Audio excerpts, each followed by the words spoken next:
ਆਪਾਂ ਸਭ ਜਾਣਦੇ ਹਾਂ ਕਿ ਦਸ਼ਮੇਸ਼ ਪਾਤਸ਼ਾਹ ਸ੍ਰੀ ਗੁਰੂ ਗੋਬਿੰਦ ਸਿੰਘ ਜੀ ਦੇ 4 ਸੁਪੁੱਤਰ ਸਨ, 4 ਸਾਹਿਬਜ਼ਾਦੇ। ਪਰ ਕੀ ਤੁਸੀਂ ਜਾਣਦੇ ਹੋ ਕਿ ਇੱਕ ਹੋਰ ਸਾਹਿਬਜ਼ਾਦੇ ਦਾ ਨਾਮ ਵੀ ਇਤਿਹਾਸ ਵਿੱਚ ਆਉਂਦਾ ਹੈ, ਜਿਸ ਨੂੰ ਚਾਰੇ ਸਾਹਿਬਜ਼ਾਦਿਆਂ ਦੀ ਸ਼ਹੀਦੀ ਤੋਂ ਬਾਅਦ ਮਾਤਾ ਸੁੰਦਰੀ ਜੀ ਨੇ ਗੋਦ ਲਿਆ ਸੀ ਤੇ ਮਾਂ ਬਣ ਕੇ ਲਾਡਾਂ ਨਾਲ ਪਾਲਿਆ ਸੀ। ਪਰ ਬਾਅਦ ਵਿੱਚ ਉਹੀ ਪਾਲਿਤ ਪੁੱਤਰ ਗੱਦਾਰ ਹੋ ਗਿਆ ਤੇ ਸਿੱਖਾਂ ਦਾ 11ਵਾਂ ਗੁਰੂ ਬਣਨ ਦਾ ਦਾਅਵਾ ਕਰਨ ਲੱਗ ਪਿਆ, ਜਿਸ ਨੇ ਲਾਲਚ ਵਿੱਚ ਅੰਨਾ ਹੋ ਕੇ ਆਪਣੀ ਉਸੇ ਮਾਂ ਤੇ ਤਲਵਾਰ ਨਾਲ ਜਾਨਲੇਵਾ ਹਮਲਾ ਕਰ ਦਿੱਤਾ। ਜਿਹੜੇ ਕੇਸਾਂ ਦੀ ਰਾਖੀ ਕਰਦਿਆਂ ਅਣਗਿਣਤ ਸ਼ਹੀਦਾਂ ਨੇ ਆਪਣਾ ਲਹੂ ਡੋਲ ਦਿੱਤਾ, ਇਸ ਪਾਲਿਤ ਪੁੱਤਰ ਨੇ ਉਹੀ ਕੇਸ ਕਤਲ ਕਰਵਾ ਕੇ ਥਾਲ ਵਿੱਚ ਸਜਾ ਕੇ ਮੁਗਲ ਬਾਦਸ਼ਾਹ ਨੂੰ ਭੇਟ ਕਰ ਦਿੱਤੇ। ਆਖਿਰ ਕੀ ਹੈ ਇਸ ਗੋਦ ਲਏ ਸਾਹਿਬਜ਼ਾਦੇ ਦਾ ਪੂਰਾ ਇਤਿਹਾਸ, ਜਾਣਾਂਗੇ ਇਸ ਵੀਡੀਓ ਵਿੱਚ। ਪਰ ਸ਼ੁਰੂ ਕਰਨ ਤੋਂ ਪਹਿਲਾਂ ਜੇ ਤੁਸੀਂ ਇਸ ਚੈਨਲ ਤੇ ਨਵੇਂ ਆਏ ਹੋ ਤਾਂ ਸਕਸੈਸ ਦਾ ਰਾਹ ਚੈਨਲ ਸਬਸਕ੍ਰਾਈਬ ਕਰਕੇ ਬੈਲ ਆਈਕਨ ਜ਼ਰੂਰ ਪ੍ਰੈਸ ਕਰ ਦਿਓ, ਤਾਂ ਜੋ ਸਿੱਖ ਇਤਿਹਾਸ ਨਾਲ ਜੁੜੇ ਸ਼ਾਨਦਾਰ ਵੀਡੀਓਜ਼ ਜੋ ਹੁਣ ਲਗਾਤਾਰ ਆਉਣਗੇ ਉਹ ਤੁਹਾਡੇ ਤੱਕ ਇਸੇ ਤਰ੍ਹਾਂ ਪਹੁੰਚਦੇ ਰਹਿਣ। ਇਸ ਵੀਡੀਓ ਨੂੰ ਬਣਾਉਣ ਲਈ ਅਸੀਂ 1.5 ਦਰਜਨ ਤੋਂ ਵੱਧ ਇਤਿਹਾਸਿਕ ਸਰੋਤਾਂ ਦੀ ਵਰਤੋਂ ਕੀਤੀ ਹੈ। ਤੁਹਾਨੂੰ ਸਕਰੀਨ ਤੇ ਡਿਸਕ੍ਰਿਪਸ਼ਨ ਵਿੱਚ ਇਹਨਾਂ ਸਭ ਦੀ ਡਿਟੇਲ ਮਿਲ ਜਾਊਗੀ। ਇਸ ਸਾਰੇ ਇਤਿਹਾਸ ਨੂੰ ਜਾਣਨ ਲਈ ਆਓ ਆਪਾਂ ਆਪਣੀ ਸੁਰਤ ਨੂੰ ਲਗਭਗ 1707-8 ਦੇ ਸਾਲ ਦਿੱਲੀ ਦੀ ਧਰਤੀ ਤੇ ਲੈ ਚੱਲੀਏ। ਔਰੰਗਜ਼ੇਬ ਦੀ ਮੌਤ ਤੋਂ ਬਾਅਦ ਜੇਜਊ ਦੀ ਜੰਗ ਵਿੱਚ ਦਸ਼ਮੇਸ਼ ਪਾਤਸ਼ਾਹ ਦੀ ਮਦਦ ਨਾਲ ਹੁਣ ਬਹਾਦਰ ਸ਼ਾਹ ਦਿੱਲੀ ਦੇ ਤਖਤ ਤੇ ਕਾਬਜ਼ ਸੀ। ਗੁਰੂ ਸਾਹਿਬ ਤੇ ਉਹਨਾਂ ਦੇ ਮਹਿਲ, ਮਾਤਾ ਸੁੰਦਰੀ ਜੀ ਤੇ ਮਾਤਾ ਸਾਹਿਬ ਕੌਰ ਜੀ, ਇਹ ਸਾਰੇ ਉਸ ਸਮੇਂ ਦਿੱਲੀ ਵਿੱਚ ਹੀ ਸਨ। ਦਿੱਲੀ ਵਿੱਚ ਲਗਭਗ 5 ਕੁ ਮਹੀਨੇ ਰਹਿਣ ਤੋਂ ਬਾਅਦ ਗੁਰੂ ਸਾਹਿਬ ਨੰਦੇੜ ਵਾਲੇ ਪਾਸੇ ਅੱਗੇ ਵਧਣ ਦੀ ਤਿਆਰੀ ਵਿੱਚ ਸਨ ਤੇ ਦੂਰ ਨੇੜੇ ਦੀਆਂ ਸੰਗਤਾਂ ਸੈਂਕੜੇ ਹਜ਼ਾਰਾਂ ਦੀ ਗਿਣਤੀ ਵਿੱਚ ਹਰ ਰੋਜ਼ ਗੁਰੂ ਸਾਹਿਬ ਦੇ ਦਰਸ਼ਨ ਕਰਨ ਆਉਂਦੀਆਂ ਸਨ। ਇਸੇ ਸੰਗਤ ਵਿੱਚ ਹੀ ਇੱਕ ਗੁਰਸਿੱਖ ਆਪਣੇ ਇੱਕ ਛੋਟੇ ਜਿਹੇ ਬੱਚੇ ਦੇ ਨਾਲ ਗੁਰੂ ਸਾਹਿਬ ਦੇ ਦਰਸ਼ਨ ਕਰਨ ਆਇਆ। ਉਸ ਬੱਚੇ ਨੂੰ ਵੇਖ ਕੇ ਮਾਤਾ ਸੁੰਦਰੀ ਜੀ ਨੂੰ ਸਾਹਿਬਜ਼ਾਦਾ ਅਜੀਤ ਸਿੰਘ ਦੀ ਯਾਦ ਆ ਗਈ, ਕਿਉਂਕਿ ਉਸ ਬੱਚੇ ਦਾ ਮੁਹਾਂਦਰਾ ਇਨ ਬਿਨ ਸਾਹਿਬਜ਼ਾਦੇ ਨਾਲ ਮਿਲਦਾ ਸੀ। ਮਾਤਾ ਸੁੰਦਰੀ ਜੀ ਨੇ ਗੁਰੂ ਸਾਹਿਬ ਅੱਗੇ ਬੇਨਤੀ ਕੀਤੀ ਕਿ ਮੈਂ ਇਸ ਬੱਚੇ ਨੂੰ ਅਪਣਾਉਣਾ ਚਾਹੁੰਦੀ ਹਾਂ, ਇਹ ਬਿਲਕੁਲ ਮੇਰੇ ਅਜੀਤ ਵਰਗਾ ਹੈ। ਗੁਰੂ ਸਾਹਿਬ ਫਰਮਾਏ ਕਿ ਅਜੀਤ ਸਿੰਘ ਤਾਂ ਇੱਕ ਹੀ ਸੀ, ਉਹਦੇ ਵਰਗਾ ਕੋਈ ਦੂਸਰਾ ਨਹੀਂ ਹੋ ਸਕਦਾ। ਤੇ ਰਹੀ ਗੱਲ ਇਸ ਬੱਚੇ ਨੂੰ ਗੋਦ ਲੈਣ ਦੀ, ਤਾਂ ਇਹ ਬੱਚਾ ਵੱਡਾ ਹੋ ਕੇ ਤੁਹਾਡੇ ਦੁੱਖਾਂ ਦਾ ਕਾਰਨ ਬਣੂਗਾ। ਪਰ ਮਾਤਾ ਜੀ ਆਪਣੀ ਗੱਲ ਤੇ ਅੜੇ ਰਹੇ ਕਿ ਗੁਰੂ ਸਾਹਿਬ ਤੁਸੀਂ ਆਪ ਤਾਂ ਨੰਦੇੜ ਵਾਲੇ ਪਾਸੇ ਜਾ ਰਹੇ ਹੋ ਤੇ ਪਿੱਛੇ ਮੇਰਾ ਇਕੱਲੀ ਦਾ ਚਿੱਤ ਨਹੀਂ ਟਿਕਣਾ, ਇਹ ਬੱਚਾ ਮੇਰੇ ਕੋਲ ਹੋਊਗਾ ਤਾਂ ਮੇਰਾ ਮਨ ਲੱਗਿਆ ਰਹੂਗਾ। ਆਖਿਰਕਾਰ ਗੁਰੂ ਸਾਹਿਬ ਦੇ ਪੁੱਛਣ ਤੇ ਬੱਚੇ ਦਾ ਪਿਤਾ ਖੁਸ਼ੀ-ਖੁਸ਼ੀ ਉਸ ਨੂੰ ਦੇਣ ਲਈ ਤਿਆਰ ਹੋ ਗਿਆ। ਗੁਰੂ ਘਰ ਤੋਂ ਉਸਦੇ ਪੁੱਤਰ ਨੂੰ ਇੰਨਾ ਮਾਣ ਸਤਿਕਾਰ ਮਿਲੂਗਾ, ਇਹ ਤਾਂ ਉਸਨੇ ਕਦੇ ਸੋਚਿਆ ਵੀ ਨਹੀਂ ਸੀ ਹੋਣਾ। ਇਸ ਤੋਂ ਕੁਝ ਸਮੇਂ ਬਾਅਦ ਗੁਰੂ ਸਾਹਿਬ ਨੰਦੇੜ ਵੱਲ ਚਾਲੇ ਪਾ ਦਿੰਦੇ ਹਨ ਤੇ ਪਿੱਛੇ ਮਾਤਾ ਸੁੰਦਰੀ ਜੀ ਪੂਰੇ ਲਾਡਾਂ ਚਾਵਾਂ ਨਾਲ ਆਪਣੇ ਪਾਲਕ ਪੁੱਤਰ ਦੀ ਪਰਵਰਿਸ਼ ਕਰਦੇ ਹਨ। ਮਾਤਾ ਜੀ ਨੇ ਇਸ ਪੁੱਤਰ ਦਾ ਨਾਮ ਵੀ ਅਜੀਤ ਸਿੰਘ ਹੀ ਰੱਖਿਆ ਸੀ ਤੇ ਗੁਰਪਰਿਵਾਰ ਨਾਲ ਜੁੜਿਆ ਹੋਣ ਕਰਕੇ ਸੰਗਤ ਵੀ ਇਸ ਨੂੰ ਸਾਹਿਬਜ਼ਾਦਾ ਅਜੀਤ ਸਿੰਘ ਕਹਿ ਕੇ ਬੁਲਾਉਣ ਲੱਗ ਪਈ ਤੇ ਸਾਹਿਬਜ਼ਾਦੇ ਵਾਂਗ ਹੀ ਉਸ ਦਾ ਸਤਿਕਾਰ ਕਰਦੀ। ਜਦੋਂ ਸੰਗਤਾਂ ਮਾਤਾ ਜੀ ਦੇ ਦਰਸ਼ਨ ਕਰਨ ਆਉਂਦੀਆਂ ਤਾਂ ਨਾਲ ਬੈਠੇ ਇਸ ਪਾਲਕ ਸਾਹਿਬਜ਼ਾਦੇ ਨੂੰ ਵੀ ਮੱਥਾ ਟੇਕਦੀਆਂ। ਹੌਲੀ-ਹੌਲੀ ਜਿਵੇਂ-ਜਿਵੇਂ ਇਹ ਅਜੀਤ ਸਿੰਘ ਜਵਾਨ ਹੋਇਆ, ਇਹਦੇ ਸ਼ਾਨੋ ਸ਼ੌਕਤ ਤੇ ਠਾਠ ਬਾਠ ਵੱਡੇ-ਵੱਡੇ ਮਹਾਰਾਜਿਆਂ ਵਰਗੇ ਹੋ ਗਏ। ਸੰਗਤ ਤੋਂ ਆਉਂਦੀ ਬੇਅੰਤ ਮਾਇਆ ਦਾ ਸਦਕਾ ਗੁਰੂ ਘਰ ਵਿੱਚ ਪੈਸੇ ਟਕੇ ਦੀ ਤਾਂ ਕੋਈ ਕਮੀ ਹੈ ਨਹੀਂ ਸੀ। ਅਜੀਤ ਸਿੰਘ ਹਰ ਸਮੇਂ ਮਹਿੰਗੀਆਂ ਪੋਸ਼ਾਕਾਂ ਤੇ ਕੀਮਤੀ ਗਹਿਣਿਆਂ ਗੱਟਿਆਂ ਨਾਲ ਲੱਦਿਆ ਰਹਿੰਦਾ। ਜਦੋਂ ਉਹ ਦਿੱਲੀ ਸ਼ਹਿਰ ਦੇ ਬਾਜ਼ਾਰ ਵਿੱਚ ਨਿਕਲਦਾ ਤਾਂ 60 ਸ਼ਸਤਰਧਾਰੀ ਘੋੜਸਵਾਰਾਂ ਦਾ ਜੱਥਾ ਉਹਦੇ ਨਾਲ ਹੁੰਦਾ ਤੇ ਚੌਬਦਾਰ ਅੱਗੇ-ਅੱਗੇ ਐਲਾਨ ਕਰਦੇ ਜਾਂਦੇ ਕਿ ਸਾਵਧਾਨ ਹੋ ਜਾਓ, ਸਾਹਿਬਜ਼ਾਦਾ ਅਜੀਤ ਸਿੰਘ ਆ ਰਹੇ ਹਨ। ਆਮ ਜਨਤਾ ਬੜੀ ਛੇਤੀ ਹੀ ਇਹਨਾਂ ਵਿਖਾਵਿਆਂ ਦੇ ਭਰਮ ਵਿੱਚ ਫਸ ਜਾਂਦੀ ਹੈ। ਸੋ ਇਹਨਾਂ ਵਿਖਾਵਿਆਂ ਕਰਕੇ ਅਜੀਤ ਸਿੰਘ ਦਾ ਝੂਠਾ ਰੁਤਬਾ ਦਿਨੋ ਦਿਨ ਵੱਧਦਾ ਗਿਆ। ਇੱਥੋਂ ਤੱਕ ਕਿ ਨੰਦੇੜ ਸਾਹਿਬ ਵਿਖੇ ਜਦੋਂ ਦਸ਼ਮੇਸ਼ ਪਿਤਾ ਸ੍ਰੀ ਗੁਰੂ ਗੋਬਿੰਦ ਸਿੰਘ ਜੀ ਜੋਤੀ ਜੋਤ ਸਮਾਏ ਤਾਂ ਬਾਦਸ਼ਾਹ ਬਹਾਦਰ ਸ਼ਾਹ ਨੇ ਅਫਸੋਸ ਜ਼ਾਹਰ ਕਰਨ ਲਈ ਜਿਹੜੀ ਮਾਤਮੀ ਖਿਲਤ ਭੇਜੀ, ਉਹ ਵੀ ਮਾਤਾ ਸੁੰਦਰੀ ਜੀ ਨੂੰ ਨਹੀਂ, ਇਸ ਪਾਲਕ ਸਾਹਿਬਜ਼ਾਦੇ ਨੂੰ ਹੀ ਭੇਜੀ। ਹਾਲਾਂਕਿ ਇਹਦੇ ਪਿੱਛੇ ਉਹਦੀ ਇੱਕ ਬਹੁਤ ਵੱਡੀ ਰਾਜਨੀਤਿਕ ਚਾਲ ਸੀ, ਜਿਹਦੀ ਗੱਲ ਆਪਾਂ ਅੱਗੇ ਕਰਾਂਗੇ। ਪਰ ਇਹਨਾਂ ਗੱਲਾਂ ਕਰਕੇ ਕਲੀਅਰ ਹੋ ਰਿਹਾ ਹੈ ਕਿ ਅਜੀਤ ਸਿੰਘ ਦਾ ਰੁਤਬਾ ਕਿਸ ਕਦਰ ਵੱਧ ਰਿਹਾ ਸੀ। ਪਰ ਜਦੋਂ ਕਿਸੇ ਨੂੰ ਉਹਦੀ ਔਕਾਤ ਤੋਂ ਵੱਧ ਮਿਲਣ ਲੱਗ ਜਾਵੇ ਤਾਂ ਬੰਦੇ ਦਾ ਦਿਮਾਗ ਖਰਾਬ ਹੋ ਜਾਂਦਾ ਹੈ। ਇਸ ਨਕਲੀ ਸਾਹਿਬਜ਼ਾਦੇ ਨੂੰ ਵੀ ਗੁਰੂ ਘਰ ਤੋਂ ਮਿਲਿਆ ਇਹ ਆਦਰ ਸਤਿਕਾਰ ਪਚਾਇਆ ਨਹੀਂ ਗਿਆ ਤੇ ਹੌਲੀ-ਹੌਲੀ ਉਸਨੇ ਆਪਣੇ ਰੰਗ ਵਿਖਾਉਣੇ ਸ਼ੁਰੂ ਕਰਤੇ। ਉਹ ਸੰਗਤ ਵੱਲੋਂ ਚੜਾਈ ਜਾਣ ਵਾਲੀ ਮਾਇਆ ਵਿੱਚ ਘਪਲੇ ਕਰਨ ਲੱਗ ਪਿਆ ਤੇ ਨਿੱਕੀ-ਨਿੱਕੀ ਗੱਲ ਤੇ ਸੰਗਤ ਨੂੰ ਫਟਕਾਰ ਲਾਉਣੀ ਸ਼ੁਰੂ ਕਰ ਦਿੱਤੀ ਤੇ ਆਖਿਰਕਾਰ ਉਹ ਦਿਨ ਵੀ ਆ ਹੀ ਗਿਆ ਜਿਹਦੇ ਬਾਰੇ ਗੁਰੂ ਸਾਹਿਬ ਜੀ ਨੇ ਮਾਤਾ ਜੀ ਨੂੰ ਕਈ ਸਾਲ ਪਹਿਲਾਂ ਹੀ ਸੁਚੇਤ ਕਰਤਾ ਸੀ। ਜਿੱਥੇ ਮਾਤਾ ਜੀ ਦਾ ਨਿਵਾਸ ਸੀ, ਉਸ ਘਰ ਦੇ ਇੱਕ ਕਮਰੇ ਵਿੱਚ ਉਹਨਾਂ ਨੇ ਕੁਝ ਸ਼ਸਤਰ ਇੱਕ ਪਲੰਗ ਤੇ ਸਤਿਕਾਰ ਨਾਲ ਸਜਾ ਕੇ ਰੱਖੇ ਹੋਏ ਸਨ। ਮਾਤਾ ਜੀ ਦਿਨ ਵਿੱਚ ਪਤਾ ਨਹੀਂ ਕਿੰਨੀ ਵਾਰ ਉਹਨਾਂ ਨੂੰ ਮੱਥਾ ਟੇਕਦੇ, ਉਹਨਾਂ ਦੇ ਦਰਸ਼ਨ ਕਰਦੇ, ਯਾਨੀ ਕਿ ਇਹਨਾਂ ਸ਼ਸਤਰਾਂ ਨੂੰ ਮਾਤਾ ਜੀ ਬੇਅੰਤ ਸਤਿਕਾਰ ਦਿੰਦੇ ਸਨ। ਦਰਅਸਲ ਇਹ ਸ਼ਸਤਰ ਦਸ਼ਮੇਸ਼ ਪਿਤਾ ਸ੍ਰੀ ਗੁਰੂ ਗੋਬਿੰਦ ਸਿੰਘ ਜੀ ਦੇ ਸਨ, ਜੋ ਉਹਨਾਂ ਨੇ ਆਪਣੇ ਜੀਵਨ ਕਾਲ ਦੇ ਅੰਤਲੇ ਸਮੇਂ ਵਿੱਚ ਮਾਤਾ ਸਾਹਿਬ ਕੌਰ ਜੀ ਨੂੰ ਬਖਸ਼ ਕੇ ਕਿਹਾ ਸੀ ਕਿ ਇਹਨਾਂ ਸ਼ਸਤਰਾਂ 'ਚੋਂ ਤੁਹਾਨੂੰ ਮੇਰੇ ਦਰਸ਼ਨ ਹੁੰਦੇ ਰਹਿਣਗੇ। ਤੇ ਮਾਤਾ ਸਾਹਿਬ ਕੌਰ ਜੀ ਦੇ ਰਾਹੀਂ ਹੀ ਇਹ ਸ਼ਸਤਰ ਨਾਂਦੇੜ ਤੋਂ ਦਿੱਲੀ ਆਏ ਸਨ। ਇਹਨਾਂ ਸ਼ਸਤਰਾਂ ਵਿੱਚ ਦਸ਼ਮੇਸ਼ ਪਾਤਸ਼ਾਹ ਦੀਆਂ 2 ਕਟਾਰਾਂ, 2 ਸ਼੍ਰੀ ਸਾਹਿਬ, 1 ਖੰਜਰ ਤੇ 1 ਪੇਸ਼ਕਬਜ਼ ਸੀ। ਪੇਸ਼ਕਬਜ਼ ਵੀ ਇੱਕ ਛੋਟੇ ਜਿਹੇ ਖੰਜਰ ਵਰਗਾ ਹੀ ਹੁੰਦਾ ਹੈ ਜਿਹਨੂੰ ਕਮਰ ਕੱਸੇ ਵਿੱਚ ਰੱਖਿਆ ਜਾਂਦਾ ਹੈ। ਇਹਦੇ ਨਾਲ ਹੀ ਇੱਕ ਸ਼ਸਤਰ 6ਵੇਂ ਪਾਤਸ਼ਾਹ ਸ੍ਰੀ ਗੁਰੂ ਹਰਗੋਬਿੰਦ ਸਾਹਿਬ ਜੀ ਦਾ ਵੀ ਸੀ, ਜਿਹਦੇ ਅੱਗੇ ਦਸ਼ਮੇਸ਼ ਪਾਤਸ਼ਾਹ ਵੀ ਸਿਰ ਨਵਾਉਂਦੇ ਸਨ, ਪਰ ਉਹਨਾਂ ਨੇ ਕਦੇ ਇਸ ਨੂੰ ਧਾਰਨ ਨਹੀਂ ਸੀ ਕੀਤਾ। ਤੇ ਹੁਣ ਪਾਲਕ ਅਜੀਤ ਸਿੰਘ ਦੀ ਅੱਖ ਇਹਨਾਂ ਸ਼ਸਤਰਾਂ ਤੇ ਹੀ ਸੀ, ਕਿਉਂਕਿ ਜਦੋਂ ਸੰਗਤ ਨੂੰ ਪਤਾ ਲੱਗਦਾ ਕਿ ਅਜੀਤ ਸਿੰਘ ਨੇ 6ਵੇਂ ਪਾਤਸ਼ਾਹ ਤੇ 10ਵੇਂ ਪਾਤਸ਼ਾਹ ਦੇ ਸ਼ਸਤਰ ਧਾਰਨ ਕੀਤੇ ਹਨ ਤਾਂ ਉਹਦਾ ਰੁਤਬਾ ਕਈ ਗੁਣਾ ਵੱਧ ਜਾਂਦਾ। ਦਰਅਸਲ ਹੁਣ ਇਹ ਅਜੀਤ ਸਿੰਘ ਆਪਣੇ ਆਪ ਨੂੰ ਸਿੱਖਾਂ ਦੇ 11ਵੇਂ ਗੁਰੂ ਦੇ ਰੂਪ ਵਿੱਚ ਸਥਾਪਿਤ ਕਰਨਾ ਚਾਹੁੰਦਾ ਸੀ। ਅਜੀਤ ਸਿੰਘ ਕਈ ਦਿਨਾਂ ਤੋਂ ਇਹ ਸ਼ਸਤਰ ਮੰਗਣਾ ਚਾਹੁੰਦਾ ਸੀ, ਪਰ ਉਹਦੀ ਹਿੰਮਤ ਨਹੀਂ ਸੀ ਪੈ ਰਹੀ, ਕਿਉਂਕਿ ਉਸਨੂੰ ਅੰਜਾਮ ਦਾ ਅੰਦਾਜ਼ਾ ਪਹਿਲਾਂ ਤੋਂ ਹੀ ਸੀ। ਆਖਿਰਕਾਰ ਇੱਕ ਦਿਨ ਉਸਨੇ ਬੇਸ਼ਰਮ ਜਿਹਾ ਹੋ ਕੇ ਮਾਤਾ ਜੀ ਤੋਂ ਉਹ ਸ਼ਸਤਰ ਮੰਗ ਹੀ ਲਏ। ਅਜੀਤ ਸਿੰਘ ਦੀ ਇਹ ਗੱਲ ਸੁਣ ਕੇ ਮਾਤਾ ਸੁੰਦਰੀ ਜੀ ਹੈਰਾਨ ਰਹਿ ਗਏ। ਉਹਨਾਂ ਨੇ ਕਦੀ ਇਹ ਸੋਚਿਆ ਵੀ ਨਹੀਂ ਸੀ ਕਿ ਅਜੀਤ ਸਿੰਘ ਇਸ ਹੱਦ ਤੱਕ ਗਿਰ ਜਾਊਗਾ। ਜਿਹੜੇ ਸ਼ਸਤਰ ਧਾਰਨ ਕਰਨ ਬਾਰੇ ਕਦੇ ਦਸ਼ਮੇਸ਼ ਪਾਤਸ਼ਾਹ ਸ੍ਰੀ ਗੁਰੂ ਗੋਬਿੰਦ ਸਿੰਘ ਜੀ ਨੇ ਵੀ ਨਹੀਂ ਸੀ ਸੋਚਿਆ, ਇਹ ਨਕਲੀ ਸਾਹਿਬਜ਼ਾਦਾ ਉਹ ਸ਼ਸਤਰ ਆਪਣੇ ਸਰੀਰ ਤੇ ਸਜਾਉਣਾ ਚਾਹੁੰਦਾ ਸੀ। ਇਸ ਗੱਲ ਤੇ ਮਾਤਾ ਜੀ ਨੇ ਅਜੀਤ ਸਿੰਘ ਨੂੰ ਲੱਖ ਲੱਖ ਲਾਹਣਤਾਂ ਪਾਈਆਂ। ਅੱਗਿਓਂ ਅਜੀਤ ਸਿੰਘ ਦਾ ਇੰਨਾ ਜੇਰਾ ਕਿੱਥੇ ਸੀ ਕਿ ਉਹ ਚੁੱਪਚਾਪ ਸਭ ਕੁਝ ਸੁਣ ਲੈਂਦਾ। ਹੌਲੀ ਹੌਲੀ ਦੋਨਾਂ ਵਿਚਕਾਰ ਬਹਿਸ ਵੱਧਦੀ ਗਈ, ਇੱਥੋਂ ਤੱਕ ਕਿ ਗੁੱਸੇ ਵਿੱਚ ਤਪਦੇ ਅਜੀਤ ਸਿੰਘ ਨੇ ਆਪਣੀ ਸ਼ਮਸ਼ੀਰ ਬੇਮਿਆਨ ਕਰ ਲਈ ਤੇ ਮਾਤਾ ਜੀ ਤੇ ਜਾਨਲੇਵਾ ਹਮਲਾ ਤੱਕ ਕਰ ਦਿੱਤਾ। ਕੋਲ ਖੜੇ ਸੇਵਾਦਾਰਾਂ ਨੇ ਫੁਰਤੀ ਵਿਖਾਈ ਤੇ ਅਜੀਤ ਸਿੰਘ ਨੂੰ ਕਾਬੂ ਕਰਕੇ ਮਾਤਾ ਜੀ ਤੋਂ ਦੂਰ ਕੀਤਾ, ਨਹੀਂ ਤਾਂ ਉਸ ਦਿਨ ਪਤਾ ਨਹੀਂ ਕੀ ਦਾ ਕੀ ਹੋ ਜਾਂਦਾ। ਪਰ ਹੁਣ ਗੱਲ ਬਹੁਤ ਅੱਗੇ ਵੱਧ ਚੁੱਕੀ ਸੀ।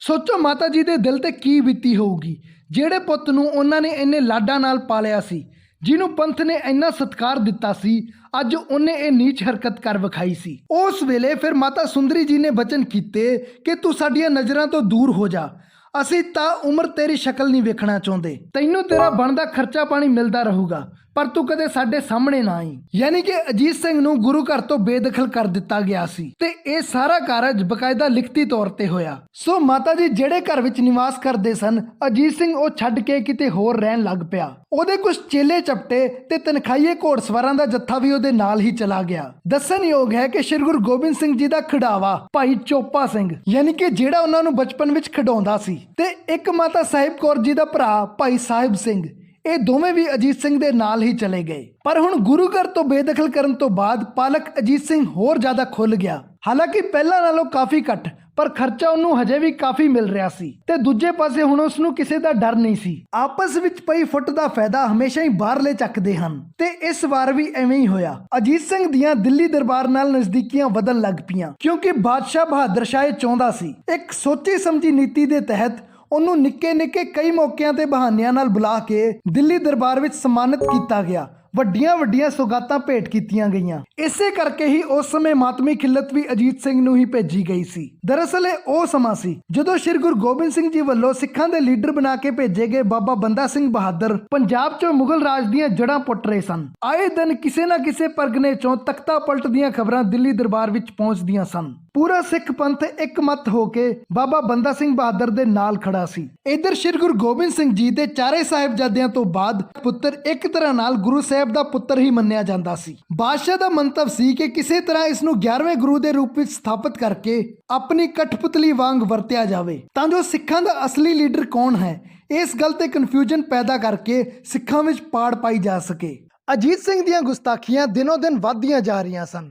ਆਏ ਦਿਨ ਲੋਕ ਮੁਗਲ ਬਾਦਸ਼ਾਹ ਕੋਲ ਉਹਦੇ ਖਿਲਾਫ ਸ਼ਿਕਾਇਤਾਂ ਲੈ ਕੇ ਪਹੁੰਚਦੇ ਰਹਿੰਦੇ, ਪਰ ਸਿੱਖਾਂ ਖਿਲਾਫ ਆਪਣੀ ਨੀਤੀ ਨੂੰ ਧਿਆਨ ਵਿੱਚ ਰੱਖਦਿਆਂ ਬਾਦਸ਼ਾਹ ਇਹਨਾਂ ਸਾਰੀਆਂ ਸ਼ਿਕਾਇਤਾਂ ਨੂੰ ਨਜ਼ਰਅੰਦਾਜ਼ ਕਰ ਦਿੰਦਾ। ਪਰ ਇਸੇ ਸਮੇਂ ਇਸ ਪਾਲਿਤ ਅਜੀਤ ਸਿੰਘ ਨੇ ਇੱਕ ਅਜਿਹਾ ਕਾਰਾ ਕਰ ਦਿੱਤਾ ਜਿਹਦੇ ਬਾਰੇ ਕਦੇ ਕਿਸੇ ਨੇ ਸੋਚਿਆ ਵੀ ਨਹੀਂ ਹੋਣਾ। ਅਜੀਤ ਸਿੰਘ ਹਰ ਸ਼ਾਮੀ ਨਹਾ ਧੋ ਕੇ ਕੀਮਤੀ ਗਹਿਣਿਆਂ ਨਾਲ ਲੱਦਿਆ ਆਪਣੇ ਚੇਲੇ ਚਪਟੇ ਤੇ ਘੋੜਸਵਾਰਾਂ ਦੇ ਜੱਥੇ ਸਮੇਤ ਦਿੱਲੀ ਦੇ ਬਾਜ਼ਾਰਾਂ ਵਿੱਚ ਘੁੰਮਣ ਨਿਕਲਦਾ ਸੀ। ਇਸੇ ਤਰ੍ਹਾਂ ਹੀ ਇੱਕ ਸ਼ਾਮ ਜਦੋਂ ਉਹ ਇੱਕ ਮਸਜਿਦ ਦੇ ਕੋਲੋਂ ਲੰਘੇ ਤਾਂ ਕੁਝ ਮੁਸਲਮਾਨ ਉੱਥੇ ਨਮਾਜ਼ ਅਦਾ ਕਰ ਰਹੇ ਸਨ, ਪਰ ਅਜੀਤ ਸਿੰਘ ਤੇ ਉਹਦੇ ਸਾਥੀ ਉਹਨਾਂ ਦਾ ਮਖੌਲ ਉਡਾਉਣ ਲੱਗ ਪਏ ਕਿ ਇਹ ਲੋਕ ਕਿਵੇਂ ਦੇ ਅਜੀਬ ਕਰਤੱਵ ਕਰ ਰਹੇ ਹਨ। ਆਪਣੇ ਧਰਮ ਦੇ ਪ੍ਰਤੀ ਇਹੋ ਜਿਹੇ ਮਜ਼ਾਕ ਸੁਣ ਕੇ ਨਾਰਾਜ਼ ਹੋਣਾ ਸੁਭਾਵਕ ਸੀ। ਸੋ ਇਹ ਸਾਰੇ ਲੋਕ ਇਕੱਠੇ ਹੋ ਕੇ ਅਜੀਤ ਸਿੰਘ ਦੀ ਸ਼ਿਕਾਇਤ ਲੈ ਕੇ ਪਹੁੰਚ ਗਏ ਬਾਦਸ਼ਾਹ ਦੇ ਕੋਲ। ਇੱਥੇ ਇੱਕ ਗੱਲ ਦੱਸਣਯੋਗ ਹੈ ਕਿ ਬਹਾਦਰ ਸ਼ਾਹ ਤੋਂ ਬਾਅਦ ਪਿਛਲੇ ਕੁਝ ਕੁ ਸਾਲਾਂ ਦੇ ਵਿੱਚ ਹਿੰਦੁਸਤਾਨ ਤੇ ਕਾਬਜ ਮੁਗਲ ਸਲਤਨਤ ਦਾ 6 ਵਾਰ ਤਖਤਾ ਪਲਟ ਹੋ ਚੁੱਕਿਆ ਸੀ ਤੇ ਇਸ ਸਮੇਂ ਦਿੱਲੀ ਦੇ ਤਖਤ ਤੇ ਕਾਬਜ ਸੀ ਮੁਹੰਮਦ ਸ਼ਾਹ ਰੰਗੀਲਾ। ਰੰਗੀਲਾ ਸ਼ਬਦ ਉਹਦੇ ਨਾਮ ਨਾਲ ਇਸ ਕਰਕੇ ਜੁੜਿਆ ਕਿਉਂਕਿ ਉਹ ਸਾਰਾ ਦਿਨ ਸ਼ਰਾਬ ਤੇ ਇਆਸ਼ੀ ਵਿੱਚ ਡੁੱਬਿਆ ਰਹਿੰਦਾ ਸੀ। ਰਾਜ ਪਾਠ ਵੱਲ ਉਹਦਾ ਕੋਈ ਬਾਹਲਾ ਧਿਆਨ ਨਹੀਂ ਸੀ। ਬਹਾਦਰ ਸ਼ਾਹ ਵਾਂਗ ਇਹਦੇ ਫੈਸਲੇ ਦਿਮਾਗੀ ਨਹੀਂ, ਜਜ਼ਬਾਤਾਂ ਦੇ ਆਧਾਰ ਤੇ ਹੁੰਦੇ ਸਨ। ਇਸ ਲਈ ਫਿਰ ਜਦੋਂ ਸ਼ਿਕਾਇਤ ਪਹੁੰਚੀ ਕਿ ਨਮਾਜ਼ ਅਦਾ ਕਰਦਿਆਂ ਦਾ ਇਸ ਤਰ੍ਹਾਂ ਮਜ਼ਾਕ ਉਡਾਇਆ ਗਿਆ ਹੈ ਤਾਂ ਆਪਣੇ ਧਰਮ ਦੀ ਹੋਈ ਬੇਇੱਜ਼ਤੀ ਸੁਣ ਕੇ ਉਹ ਗੁੱਸੇ ਨਾਲ ਤਪਣ ਲੱਗ ਪਿਆ। ਅਹਿਲਕਾਰਾਂ ਰਾਹੀਂ ਫਰਮਾਨ ਜਾਰੀ ਕੀਤਾ ਕਿ ਜਾਂ ਤਾਂ ਅਜੀਤ ਸਿੰਘ ਆਪਣੇ ਕੇਸ ਕਤਲ ਕਰਵਾ ਲਵੇ ਤੇ ਜਾਂ ਇਸ ਨੂੰ ਫੜ ਕੇ ਸ਼ਹਿਰ ਤੋਂ ਬਾਹਰ ਕੱਢ ਦਿਓ। ਜਿੱਥੇ ਗੁਰੂ ਸਾਹਿਬ ਦੇ 4 ਸਾਹਿਬਜ਼ਾਦਿਆਂ ਨੇ ਦਰਦਨਾਕ ਸ਼ਹਾਦਤਾਂ ਦਾ ਰਾਹ ਚੁਣਿਆ, ਪਰ ਆਪਣੇ ਕੇਸਾਂ ਦੀ, ਆਪਣੇ ਧਰਮ ਦੀ ਬੇਅਦਬੀ ਨਹੀਂ ਹੋਣ ਦਿੱਤੀ। ਉਸੇ ਹੀ ਘਰ ਵਿੱਚ ਪਲਿਆ ਇਹ ਨਕਲੀ ਸਾਹਿਬਜ਼ਾਦਾ ਸਿਰਫ ਦਿੱਲੀ ਛੱਡਣ ਦੇ ਡਰ ਤੋਂ ਹੀ ਇੰਨਾ ਘਬਰਾ ਗਿਆ ਕਿ ਉਸਨੇ ਆਪਣੇ ਕੇਸ ਕਤਲ ਕਰਵਾ ਕੇ ਥਾਲ ਵਿੱਚ ਸਜਾ ਕੇ ਬਾਦਸ਼ਾਹ ਨੂੰ ਭੇਜ ਦਿੱਤੇ। ਇਹ ਗੱਲ ਅੱਗ ਦੀ ਤਰ੍ਹਾਂ ਪੂਰੇ ਦਿੱਲੀ ਸ਼ਹਿਰ ਵਿੱਚ ਫੈਲ ਗਈ ਤੇ ਇਸ ਪਾਲਿਤ ਸਾਹਿਬਜ਼ਾਦਾ ਅਜੀਤ ਸਿੰਘ ਦੀ ਰੱਜ ਕੇ ਥੂ-ਥੂ ਹੋਈ। ਅਜੀਤ ਸਿੰਘ ਦੇ ਇਸ ਤਰ੍ਹਾਂ ਕਤਲ ਕਰਾਉਣ ਦਾ ਇੱਕ ਵੱਡਾ ਕਾਰਨ ਇਹ ਵੀ ਸੀ ਕਿ ਉਸਨੂੰ ਅਹਿਸਾਸ ਹੋ ਗਿਆ ਸੀ ਕਿ ਮੁਸਲਮਾਨ ਧਰਮ ਦਾ ਮਜ਼ਾਕ ਉਡਾ ਕੇ ਉਹਨੇ ਸਿੱਧਾ ਹਕੂਮਤ ਨਾਲ ਵੈਰ ਪਾ ਲਿਆ ਹੈ ਤੇ ਆਪਣੇ ਕੇਸ ਕਟਵਾ ਕੇ ਉਹ ਬਾਦਸ਼ਾਹ ਦੀ ਨਾਰਾਜ਼ਗੀ ਦੂਰ ਕਰਨਾ ਚਾਹੁੰਦਾ ਸੀ ਤਾਂ ਜੋ ਉਹਦੀਆਂ ਨਜ਼ਦੀਕੀਆਂ ਇਸੇ ਤਰ੍ਹਾਂ ਹੀ ਬਣੀਆਂ ਰਹਿਣ ਤੇ ਆਮ ਜਨਤਾ ਵਿੱਚ ਉਸਦੀ ਪੈਠ ਕਾਇਮ ਰਹੇ। ਦੂਜੇ ਪਾਸੇ ਕੁਝ ਇਤਿਹਾਸਕਾਰਾਂ ਦਾ ਮਤ ਇਹ ਵੀ ਹੈ ਕਿ ਅਜੀਤ ਸਿੰਘ ਨੇ ਆਪਣੇ ਕੇਸ ਆਪ ਨਹੀਂ ਕਟਵਾਏ, ਸਗੋਂ ਅਹਿਲਕਾਰਾਂ ਨੇ ਬਾਦਸ਼ਾਹ ਤੋਂ ਵੱਡੇ ਨਜ਼ਰਾਨੇ ਪਾਉਣ ਦੇ ਲਾਲਚ ਵਿੱਚ ਧੱਕੇ ਨਾਲ ਉਸਦੇ ਕੇਸ ਕਤਲ ਕਰ ਦਿੱਤੇ ਸਨ। ਇਸ ਮਾਮਲੇ ਵਿੱਚ ਵੱਖ-ਵੱਖ ਵਿਚਾਰ ਰੱਖਣ ਵਾਲੀਆਂ ਇਤਿਹਾਸਕਾਰਾਂ ਦੀਆਂ ਦੋਵੇਂ ਧਿਰਾਂ ਹੀ ਲਗਭਗ ਸਮਕਾਲੀਨ ਹਨ ਤੇ ਸਿੱਖ ਇਤਿਹਾਸ ਵਿੱਚ ਦੋਵਾਂ ਦਾ ਰੁਤਬਾ ਵੀ ਲਗਭਗ ਬਰਾਬਰ ਜਾ ਹੀ ਹੈ। ਸੋ ਪੱਕੇ ਤੌਰ ਤੇ ਤਾਂ ਇਸ ਬਾਰੇ ਕੁਝ ਨਹੀਂ ਕਿਹਾ ਜਾ ਸਕਦਾ। ਜਦੋਂ ਇਸ ਗੱਲ ਦੀ ਖਬਰ ਮਾਤਾ ਸੁੰਦਰੀ ਜੀ ਤੱਕ ਪਹੁੰਚੀ ਤਾਂ ਉਹਨਾਂ ਦਾ ਹਿਰਦਾ ਵਲੂੰਦਰਿਆ ਗਿਆ। ਉਹਨਾਂ ਨੂੰ ਦਸ਼ਮੇਸ਼ ਪਿਤਾ ਦੀਆਂ ਕਈਆਂ ਉਹ ਗੱਲਾਂ ਵਾਰ-ਵਾਰ ਯਾਦ ਆਉਂਦੀਆਂ ਰਹੀਆਂ। ਪਰ ਸ਼ਾਇਦ ਇਹ ਉਸ ਅਕਾਲ ਪੁਰਖ ਦੀ ਚਲਾਈ ਰੀਤ ਹੈ ਕਿ ਬਾਲੀ ਚੱਕੀ ਅੱਤ ਲੰਮਾ ਸਮਾਂ ਨਹੀਂ ਚੱਲਦੀ। ਕੁਝ ਸਮਾਂ ਹੋਰ ਲੰਘਿਆ ਤੇ ਇੱਕ ਵਾਰ ਫੇਰ ਅਜੀਤ ਸਿੰਘ ਰੋਜ਼ ਵਾਂਗ ਆਪਣੇ ਕਾਫਿਲੇ ਦੇ ਨਾਲ ਦਿੱਲੀ ਦੇ ਬਾਜ਼ਾਰਾਂ ਵਿੱਚ ਸੈਰ ਕਰਨ ਨਿਕਲਿਆ ਸੀ। ਰਸਤੇ ਵਿੱਚ ਬੇਨਵਾ ਸਮਾਜ ਦਾ ਇੱਕ ਫਕੀਰ ਖੜਾ ਸੀ। ਅਜੀਤ ਸਿੰਘ ਦਾ ਕਾਫਲਾ ਤੇ ਉਹਦੀ ਸ਼ਾਨੋ ਸ਼ੌਕਤ ਵੇਖ ਕੇ ਉਸ ਫਕੀਰ ਨੇ ਤਾਰੀਫ ਕਰ ਦਿੱਤੀ ਕਿ ਸਾਹਿਬਜ਼ਾਦੇ ਤੁਹਾਡੀ ਸ਼ਾਨੋ ਸ਼ੌਕਤ ਤਾਂ ਬਾਦਸ਼ਾਹ ਦੇ ਰੁਤਬੇ ਨੂੰ ਵੀ ਮਾਤ ਪਾਉਂਦੀ। ਅਜੀਤ ਸਿੰਘ ਆਪਣੀ ਤਾਰੀਫ ਸੁਣ ਕੇ ਇੰਨਾ ਖੁਸ਼ ਹੋਇਆ ਕਿ ਉਸਨੇ ਝੱਟ ਕੱਢ ਕੇ ਇੱਕ ਚਾਂਦੀ ਦਾ ਸਿੱਕਾ ਫਕੀਰ ਦੀ ਤਲੀ ਤੇ ਧਰਤਾ। ਫਕੀਰ ਨੂੰ ਹੋਰ ਕੀ ਚਾਹੀਦਾ ਸੀ। ਅਗਲੇ 4-5 ਦਿਨ ਤੱਕ ਏਦਾਂ ਹੀ ਚੱਲਦਾ ਰਿਹਾ। ਅਜੀਤ ਸਿੰਘ ਆਉਂਦਾ, ਫਕੀਰ ਉਹਦੀ ਤਾਰੀਫ ਕਰ ਦਿੰਦਾ ਤੇ ਬਦਲੇ ਵਿੱਚ ਉਹਨੂੰ ਇੱਕ ਚਾਂਦੀ ਦਾ ਸਿੱਕਾ ਮਿਲ ਜਾਂਦਾ। ਪਰ 6ਵੇਂ-7ਵੇਂ ਦਿਨ ਅਜੀਤ ਸਿੰਘ ਫਕੀਰ ਤੋਂ ਅੱਕਣ ਲੱਗ ਪਿਆ ਸੀ। ਇਸ ਵਾਰ ਉਸਨੇ ਇੱਕ ਚਾਂਦੀ ਦਾ ਸਿੱਕਾ ਕੱਢ ਕੇ ਫਕੀਰ ਨੂੰ ਦੇਣਾ ਚਾਹਿਆ, ਪਰ ਫਕੀਰ ਹੁਣ ਚਾਂਦੀ ਦੇ ਸਿੱਕੇ ਤੇ ਹੀ ਹਿੱਲ ਗਿਆ ਸੀ। ਉਸਨੇ ਆਨਾ ਲੈਣ ਤੋਂ ਮਨਾ ਕਰਤਾ। ਉਸ ਦਿਨ ਜਿਵੇਂ ਤਿਵੇਂ ਅਜੀਤ ਸਿੰਘ ਨੇ ਫਕੀਰ ਤੋਂ ਆਪਣਾ ਪਿੱਛਾ ਛੁਡਾਇਆ, ਪਰ ਅਗਲੇ ਦਿਨ ਫਕੀਰ ਉੱਥੇ ਹੀ ਖੜਾ ਸੀ। ਅੱਜ ਅਜੀਤ ਸਿੰਘ ਨੇ ਉਹਨੂੰ ਆਨਾ ਵੀ ਨਹੀਂ ਦਿੱਤਾ, ਸਗੋਂ ਉਸਨੂੰ ਇਗਨੋਰ ਕਰਕੇ ਲੰਘਦਾ ਬਣਿਆ। ਫਕੀਰ ਤੋਂ ਆਪਣੀ ਇਹ ਬੇਇੱਜ਼ਤੀ ਬਰਦਾਸ਼ਤ ਨਹੀਂ ਹੋਈ ਤੇ ਉਸਨੇ ਅਜੀਤ ਸਿੰਘ ਨੂੰ ਗੰਦੀਆਂ ਗਾਲਾਂ ਕੱਢਣੀਆਂ ਸ਼ੁਰੂ ਕਰਤੀਆਂ। ਅਜੀਤ ਸਿੰਘ ਦਾ ਕਾਫਿਲਾ ਅੱਗੇ ਤੇ ਉਸਨੂੰ ਗਾਲਾਂ ਕੱਢਦਾ ਫਕੀਰ ਪਿੱਛੇ। ਹੁਣ ਗੁੱਸਾ ਤਾਂ ਅਜੀਤ ਸਿੰਘ ਦੇ ਵੀ ਨੱਕ ਤੇ ਹੀ ਪਿਆ ਹੁੰਦਾ ਸੀ। ਉਸਨੇ ਆਪਣੇ ਸਾਥੀਆਂ ਨੂੰ ਇਸ਼ਾਰਾ ਕੀਤਾ ਤੇ ਕਾਫਿਲਾ ਹੁਣ ਬਾਜ਼ਾਰ ਵੱਲ ਨਹੀਂ, ਸਗੋਂ ਸ਼ਹਿਰ ਦੇ ਬਾਹਰ ਇੱਕ ਸੁਨਸਾਨ ਰਾਹ ਵੱਲ ਤੁਰ ਪਿਆ। ਤੇ ਫਿਰ ਇੱਕ ਥਾਂ ਤੇ ਮੌਕਾ ਵੇਖ ਕੇ ਉਹਨਾਂ ਨੇ ਫਕੀਰ ਨੂੰ ਵੱਢ ਕੇ ਲਾਗੇ ਦੇ ਇੱਕ ਖੂਹ ਵਿੱਚ ਸੁੱਟ ਦਿੱਤਾ। ਆਪਣੇ ਵੱਲੋਂ ਤਾਂ ਉਹਨਾਂ ਨੇ ਖੇਡ ਖਤਮ ਕੀਤੀ ਸੀ, ਪਰ ਅਸਲ ਵਿੱਚ ਇਹ ਖੇਡ ਹੁਣ ਉਹਨਾਂ ਤੇ ਪੁੱਠੀ ਪੈਣ ਵਾਲੀ ਸੀ। ਜਦੋਂ ਉਹ ਫਕੀਰ 1-2 ਦਿਨ ਤੱਕ ਉਹਦੇ ਸਾਥੀਆਂ ਨੂੰ ਨਹੀਂ ਵਿਖਿਆ ਤਾਂ ਉਹਦੀ ਭਾਲ ਸ਼ੁਰੂ ਹੋਈ। ਕੜੀ ਨਾਲ ਕੜੀ ਜੁੜਦੀ ਗਈ ਤੇ ਆਖਿਰ ਕਿਸੇ ਨੇ ਦੱਸਿਆ ਕਿ ਉਸਨੇ ਸਾਹਿਬਜ਼ਾਦਾ ਤੇ ਉਹਦੇ ਸਾਥੀਆਂ ਨੂੰ ਫਕੀਰ ਤੇ ਹਮਲਾ ਕਰਕੇ ਉਸਨੂੰ ਖੂਹ ਵਿੱਚ ਸੁੱਟਦਿਆਂ ਵੇਖਿਆ ਸੀ। ਮੌਕਾ ਸੰਭਾਲਣ ਤੇ ਜਦੋਂ ਗੱਲ ਸੱਚ ਨਿਕਲੀ ਤਾਂ ਰੌਲਾ ਪੈ ਗਿਆ। ਹਜ਼ਾਰਾਂ ਦੀ ਗਿਣਤੀ ਵਿੱਚ ਫਕੀਰ ਇਕੱਠੇ ਹੋ ਕੇ ਬਾਦਸ਼ਾਹ ਕੋਲ ਸ਼ਿਕਾਇਤ ਲੈ ਕੇ ਪਹੁੰਚੇ ਤੇ ਅਜੀਤ ਸਿੰਘ ਨੂੰ ਸਖਤ ਤੋਂ ਸਖਤ ਸਜ਼ਾ ਦੇਣ ਦੀ ਮੰਗ ਕੀਤੀ। ਬਾਦਸ਼ਾਹ ਵੀ ਹੁਣ ਵਾਰ-ਵਾਰ ਆਉਂਦੀਆਂ ਅਜੀਤ ਸਿੰਘ ਦੀਆਂ ਸ਼ਿਕਾਇਤਾਂ ਤੋਂ ਤੰਗ ਆ ਗਿਆ ਸੀ। ਨਾਲੇ ਮਾਮਲਾ ਇਸ ਵਾਰ ਕਤਲ ਦਾ ਸੀ, ਕੋਈ ਛੋਟੀ-ਮੋਟੀ ਸ਼ਰਾਰਤ ਦਾ ਨਹੀਂ। ਉਸਨੇ ਅਹਿਲਕਾਰਾਂ ਨੂੰ ਹੁਕਮ ਦਿੱਤਾ ਕਿ ਅਜੀਤ ਸਿੰਘ ਜਿੱਥੇ ਕਿਤੇ ਵੀ ਵਿਖੇ ਉਸਨੂੰ ਤੁਰੰਤ ਖਿੱਚ ਕੇ ਲੈ ਆਓ ਤੇ ਹਾਥੀ ਦੇ ਪੈਰ ਨਾਲ ਬੰਨ ਕੇ ਉਦੋਂ ਤੱਕ ਘਸੀਟੋ ਜਦੋਂ ਤੱਕ ਉਹ ਮੁੱਕ ਨਹੀਂ ਜਾਂਦਾ। ਆਖਿਰ ਹਿੰਦੁਸਤਾਨ ਦੇ ਬਾਦਸ਼ਾਹ ਦਾ ਹੁਕਮ ਸੀ। ਸੋ ਕੁਝ ਕੁ ਘੰਟਿਆਂ ਬਾਅਦ ਹੀ ਅਜੀਤ ਸਿੰਘ ਹਾਥੀ ਦੇ ਪਿਛਲੇ ਪੈਰ ਨਾਲ ਵੱਜਾ ਦਿੱਲੀ ਦੇ ਬਾਜ਼ਾਰਾਂ ਵਿੱਚ ਘਸੀਟਿਆ ਜਾ ਰਿਹਾ ਸੀ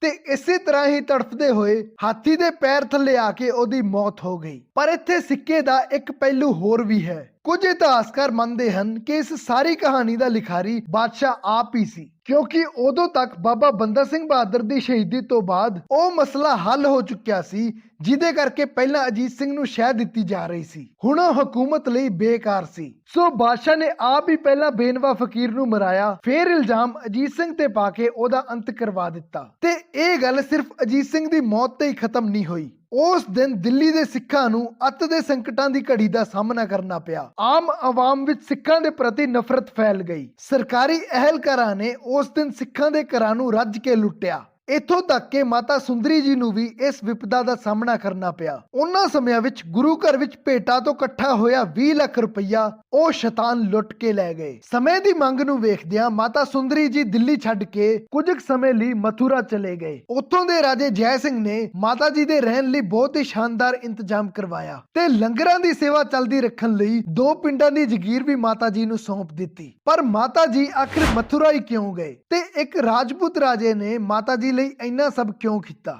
ਦਰਅਸਲ ਰਾਜਾ ਜੈ ਸਿੰਘ ਦਾ ਪਰਿਵਾਰ ਪੀੜ੍ਹੀਆਂ ਤੋਂ ਹੀ ਗੁਰੂ ਘਰ ਦਾ ਸ਼ਰਧਾਲੂ ਸੀ। ਜਦੋਂ ਔਰੰਗਜ਼ੇਬ ਨੇ 8ਵੀਂ ਪਾਤਸ਼ਾਹੀ ਸ੍ਰੀ ਗੁਰੂ ਹਰਕ੍ਰਿਸ਼ਨ ਸਾਹਿਬ ਨੂੰ ਸੰਮਨ ਭੇਜ ਕੇ ਦਿੱਲੀ ਬੁਲਾਇਆ ਸੀ ਤਾਂ ਗੁਰੂ ਸਾਹਿਬ ਮਿਰਜ਼ਾ ਰਾਜਾ ਜੈ ਸਿੰਘ ਦੇ ਬੰਗਲੇ ਵਿੱਚ ਹੀ ਰੁਕੇ ਸਨ। ਅੱਜ ਦਾ ਜੈਪੁਰ ਸ਼ਹਿਰ ਇਸੇ ਮਿਰਜ਼ਾ ਰਾਜਾ ਜੈ ਸਿੰਘ ਨੇ ਹੀ ਵਸਾਇਆ ਸੀ। ਤੇ ਅੱਗੇ ਚੱਲ ਕੇ 1665 ਵਿੱਚ ਜਦੋਂ ਧਮਧਾਨ ਦੇ ਇਲਾਕੇ ਚੋਂ ਸ੍ਰੀ ਗੁਰੂ ਤੇਗ ਬਹਾਦਰ ਜੀ ਨੂੰ ਪਹਿਲੀ ਵਾਰ ਗ੍ਰਿਫਤਾਰ ਕੀਤਾ ਗਿਆ ਸੀ ਤਾਂ ਅਗਲੀ ਪੀੜ੍ਹੀ ਚੋਂ ਉਹਦੇ ਪੁੱਤਰ ਕੁੰਵਰ ਜੈ ਸਿੰਘ ਦੇ ਦਖਲ ਦੇਣ ਤੇ ਹੀ ਗੁਰੂ ਸਾਹਿਬ ਨੂੰ ਰਿਹਾ ਕੀਤਾ ਗਿਆ ਸੀ ਤੇ ਫਿਰ ਗੁਰੂ ਜੀ ਅਸਮ ਦੇ ਪ੍ਰਚਾਰਕ ਦੌਰੇ ਤੇ ਅੱਗੇ ਵੱਧ ਗਏ ਸਨ। ਤੇ ਹੁਣ 1723 ਵਿੱਚ ਤੀਜੀ ਪੀੜ੍ਹੀ ਚੋਂ ਜੈ ਸਿੰਘ ਆਗਰਾ ਦਾ ਗਵਰਨਰ ਸੀ ਤੇ ਮਥੁਰਾ ਦਾ ਇਲਾਕਾ ਉਹਦੇ ਕੋਲ ਹੀ ਸੀ। ਇਸ ਲਈ ਮੰਨਿਆ ਜਾਂਦਾ ਹੈ ਕਿ ਜੈ ਸਿੰਘ ਨੇ ਹੀ ਮਾਤਾ ਜੀ ਨੂੰ ਮਥੁਰਾ ਆਉਣ ਲਈ ਮਨਾ ਲਿਆ ਹੋਊਗਾ। ਮਥੁਰਾ ਜਾਂਦੇ ਸਮੇਂ ਅਜੀਤ ਸਿੰਘ ਦੀ ਪਤਨੀ ਤਾਰਾਬਾਈ ਤੇ ਉਹਦਾ ਪੁੱਤਰ ਹਾਠੀ ਸਿੰਘ ਇਹ ਦੋਵੇਂ ਵੀ ਮਾਤਾ ਜੀ ਦੇ ਨਾਲ ਹੀ ਸਨ। ਦਰਿਆ ਵਰਗੇ ਹਿਰਦੇ ਵਾਲੇ ਮਾਤਾ ਸੁੰਦਰੀ ਜੀ ਹਜੇ ਵੀ ਇਹੀ ਸੋਚਦੇ ਸਨ ਕਿ ਅਜੀਤ ਸਿੰਘ ਨੇ ਜੋ ਕੀਤਾ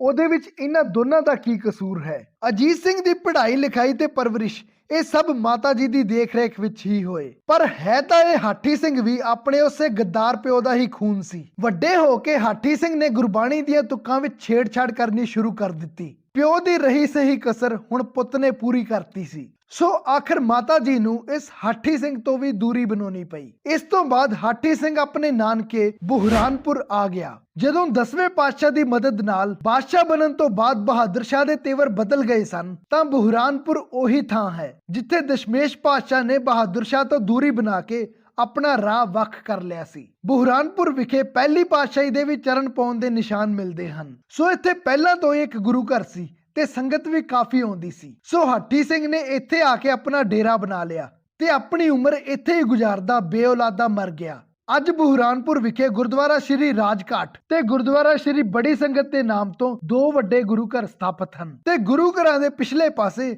ਅੱਜ ਵੀ ਹਾਠੀ ਸਿੰਘ ਤੇ ਉਹਦੀ ਮਾਂ ਦੀਆਂ ਸਮਾਧਾਂ ਬਣੀਆਂ ਹੋਈਆਂ ਹਨ। ਸਿੱਖ ਕੌਮ ਦੀ ਇੱਕ ਬੜੀ ਵੱਡੀ ਨਾਕਾਮੀ ਰਹੀ ਹੈ ਕਿ ਅਸੀਂ ਆਪਣੇ ਮਹਾਂਪੁਰਖਾਂ ਨੂੰ, ਆਪਣੇ ਸ਼ਹੀਦਾਂ ਨੂੰ ਸਤਿਕਾਰ ਦਈਏ ਨਾ ਦਈਏ। ਕੌਮ ਦੇ ਗੱਦਾਰਾਂ ਨੂੰ, ਗੁਰੂ ਘਰ ਦੇ ਸ਼ਰੀਕ ਬਣਨ ਵਾਲਿਆਂ ਨੂੰ ਅਸੀਂ ਸਦਾ ਸਿਰ ਤੇ ਬਿਠਾਇਆ ਹੈ। ਰਾਮ ਰਾਏ ਤੇ ਪ੍ਰਿਥਵੀ ਚੰਦ ਦੀ ਤਰ੍ਹਾਂ ਅਜੀਤ ਸਿੰਘ ਦੇ ਵੀ ਡੇਰੇ ਅੱਜ ਪੰਜਾਬ ਤੇ ਦਿੱਲੀ ਵਿੱਚ ਕਈ ਥਾਂ ਤੇ ਮੌਜੂਦ ਹਨ। ਉਸ ਸੰਗਤ ਨੂੰ ਅਜੀਤੀ ਸੰਗਤ ਕਿਹਾ ਜਾਂਦਾ ਹੈ ਤੇ ਸਿੱਖ ਅੱਜ ਵੀ ਉਹਦੇ ਡੇਰਿਆਂ ਤੇ ਜਾ ਕੇ ਮੱਥੇ ਟੇਕਦੇ ਹਨ। ਭਾਵੇਂ ਅਜੀਤ ਸਿੰਘ ਤੇ ਰਿਸਰਚ ਕਰਦਿਆਂ ਅਸੀਂ ਪਤਾ ਨਹੀਂ ਕਿੰਨੀਆਂ ਕਿਤਾਬਾਂ ਫਰੋਲ ਮਾਰੀਆਂ, ਪਰ ਸਿੱਟਾ ਇਹੀ ਨਿਕਲਿਆ ਕਿ ਇਹ ਵਿਸ਼ਾ ਅੱਜ ਵੀ ਡੂੰਘੀ ਖੋਜ ਦੀ ਮੰਗ ਕਰਦਾ ਹੈ। ਕਿਸੇ ਕਿਤਾਬ ਵਿੱਚ ਲਿਖਿਆ ਸੀ ਕਿ ਅਜੀਤ ਸਿੰਘ ਸ੍ਰੀ ਗੁਰੂ ਗੋਬਿੰਦ ਸਿੰਘ ਜੀ ਨੂੰ ਸ਼ਿਕਾਰ ਖੇਡਣ ਗਿਆ ਨੂੰ ਝਾੜੀਆਂ ਵਿੱਚ ਪਿਆ ਮਿਲਿਆ ਸੀ, ਜੋ ਕਿ ਇੱਕ ਅਣਵਿਆਹੁਤਾ ਮਾਂ ਦਾ ਜਣਿਆ ਸੀ। ਕਿਤੇ ਲਿਖਿਆ ਮਿਲਿਆ ਕਿ ਹਾਠੀ ਸਿੰਘ ਅਜੀਤ ਸਿੰਘ ਦਾ ਹੀ ਗੋਦ ਲੈਣ ਤੋਂ ਪਹਿਲਾਂ ਦਾ ਨਾਮ ਸੀ ਤੇ ਭੱਟ ਬਈਆਂ ਜਿਹਨੂੰ ਕਿ ਸਿੱਖ ਇਤਿਹਾਸ ਵਿੱਚ ਇੱਕ ਮੁੱਖ ਸਥਾਨ ਪ੍ਰਾਪਤ ਹੈ, ਉਹਦੇ ਚ ਤਾਂ ਇੱਥੋਂ ਤੱਕ ਲਿਖਿਆ ਸੀ ਕਿ ਹਾਠੀ ਸਿੰਘ ਸ੍ਰੀ ਗੁਰੂ ਗੋਬਿੰਦ ਸਿੰਘ ਜੀ ਦੇ ਵੱਡੇ ਫਰਜ਼ੰਦ ਸ਼ਹੀਦ ਸਾਹਿਬਜ਼ਾਦਾ ਅਜੀਤ ਸਿੰਘ ਦਾ ਹੀ ਪੁੱਤਰ ਸੀ। ਬਾਕੀ ਕੁੱਲ ਮਿਲਾ ਕੇ ਜਿੰਨੀ ਕੁ ਉਸ ਅਕਾਲ ਪੁਰਖ ਨੇ ਸਾਨੂੰ ਬੁੱਧੀ ਬਖਸ਼ੀ ਹੈ, ਆਪਣੇ ਵੱਲੋਂ ਅਸੀਂ ਸਹੀ ਇਤਿਹਾਸ ਤੁਹਾਡੇ ਤੱਕ ਪਹੁੰਚਾਉਣ ਦੀ ਕੋਸ਼ਿਸ਼ ਕੀਤੀ। ਫੇਰ ਵੀ ਅਗਰ ਕਿਤੇ ਕੋਈ ਭੁੱਲ ਗਲਤੀ ਹੋ ਗਈ ਹੋਵੇ ਤਾਂ ਆਪਣਾ ਅਣਜਾਣ ਵੀਰ ਸਮਝ ਕੇ ਮਾਫ ਕਰ ਦੇਣਾ। ਵੀਡੀਓ ਪਸੰਦ ਆਇਆ ਤਾਂ ਲਾਈਕ ਕਰਕੇ ਇਸ ਨੂੰ ਅੱਗੇ ਵੱਧ ਤੋਂ ਵੱਧ ਸ਼ੇਅਰ ਜ਼ਰੂਰ ਕਰਿਓ। ਚੈਨਲ ਨੂੰ ਸਬਸਕ੍ਰਾਈਬ ਤਾਂ ਤੁਸੀਂ ਕਰ ਹੀ ਦਿੱਤਾ ਹੋਣਾ। ਕਮੈਂਟ ਕਰਕੇ ਦੱਸਿਓ ਕਿ ਅਗਲਾ ਵੀਡੀਓ ਤੁਸੀਂ ਕਿਸ ਟੌਪਿਕ ਤੇ ਦੇਖਣਾ ਚਾਹੁੰਦੇ ਹੋ ਤੇ ਜਾਣ ਤੋਂ ਪਹਿਲਾਂ ਹਮੇਸ਼ਾ ਦੀ ਤਰ੍ਹਾਂ ਕਮੈਂਟ ਬਾਕਸ ਵਿੱਚ ਵਾਹਿਗੁਰੂ ਜੀ ਲਿਖ ਕੇ ਆਪਣੀ ਹਾਜ਼ਰੀ ਜ਼ਰੂਰ ਲਵਾ ਦਿਓ। ਵਾਹਿਗੁਰੂ ਜੀ ਕਾ ਖਾਲਸਾ, ਵਾਹਿਗੁਰੂ ਜੀ